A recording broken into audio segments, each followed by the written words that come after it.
Hi everyone, it's Dr. Brad Meyer from Stephen F. Austin State University, where I'm the Associate Professor of Percussion. Today, I've teamed up with Black Swamp Percussion to do a 4-part series on how to work on hand-foot coordination utilizing things like the Overture series woodblocks. You could also use their castanets or anything else, or really any sounds, but of course I prefer Black Swamp.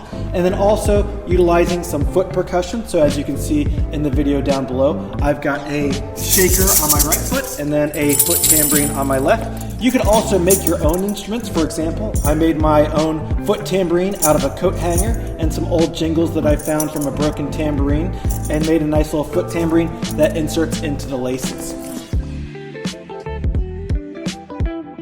So today, I want to work on foot coordination with you all, just utilizing some basic 1-foot patterns along with some kind of single hand, alternating, rudimental kind of paradiddle type patterns, as well as some accent patterns. Now this is great for things like getting students ready for marching band, getting them ready for drum set playing, getting them ready for multi-percussion, especially my new book, The Multiverse by Brad Meyer. Here you see Allen Publications. But anyway, let's get started. So what I want to do is just work on some basic foot patterns. So for example, we're going to start with our right foot doing quarter notes.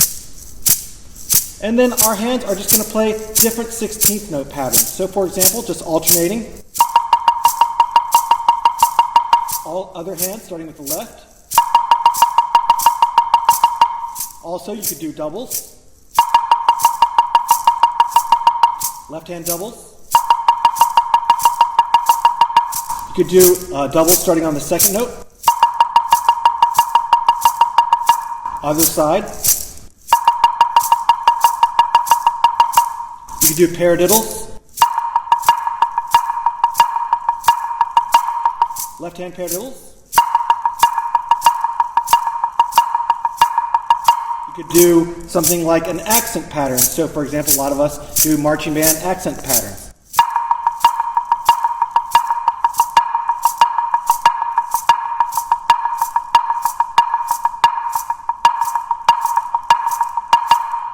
And so on and so on. So the great thing about utilizing a small setup like this is, first of all, it can be very quiet. You can dampen the wood blocks simply by putting a little bit of foam or paper towel or anything in there. Also, the wood blocks are rather inexpensive, so you can buy 1 or 2 wood blocks and really set yourself up to have a nice little at-home in your apartment, in your bedroom, in your dorm practice little situation, so that you don't have to go out and buy a drum set. Also, I find that by using instruments, it's a little bit more enjoyable and a lot more tactile in order to help our memory kind of ascertain and to remember and to help our muscle memory with all the things that we're going to be doing. Because playing on your legs, while that can be good, it's really not that enjoyable if you've ever done it for any extended period of time. So I recommend utilizing some simple instruments like these wood blocks or castanets or something that are not super loud, that are rather inexpensive, and that you can use and kind of carry around with you. Especially if you do something like castanets or handshakers,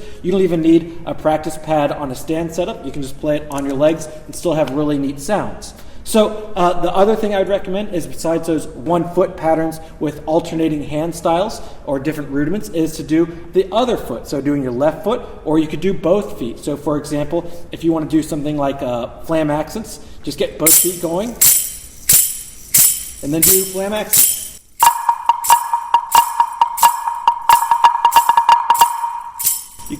You could do other types of rudiments, other types of rhythms. A great place to look for different types of patterns, especially for this, is going to be the stick control book, which hopefully we're all very familiar with. So utilize this concept. I'm going to talk a little bit more in the other 3 episodes about advanced ways of approaching this, about soloing, whether it's for drum set, for improvising, for multi-percussion, or for kind of marching band related coordination aspects. So stick around and tune in for the next episode. Have a great day and axe 'em jacks.